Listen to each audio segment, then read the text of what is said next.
আমাদের মূল অভিযোগ রাস্তা চওড়া হয়েছে, সরকার বাহাদুর রাস্তা করে দিয়েছেন, পাবলিকে চলার জন্য কোনো অসুবিধা নেই। বাস বে হয়েছে, বাসগুলো বাস বেতে না দাঁড়িয়ে যেখানে ছকি পাবলিকের যেখানে বেশি দিন সেইখানে বাসগুলো কম্পিটিশন করছে।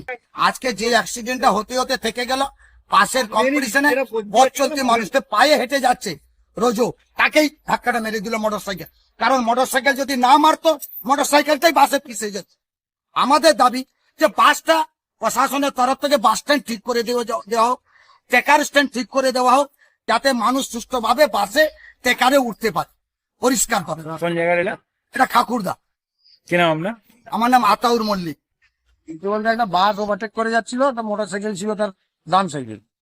এবার বাসটা এমন ভাবে তাকে ওভারটেক করছে, মোটরসাইকেলটা না সামলাতে পেরে একটা পথচারীকে মেরেছে আর কি, 108-এর দিন তো মারিয়েছে। এমন মোটামুটি রাস্তায় পড়ে গিয়ে তার মুখ দিয়ে কান দিয়ে রক্ত বেরোচ্ছে।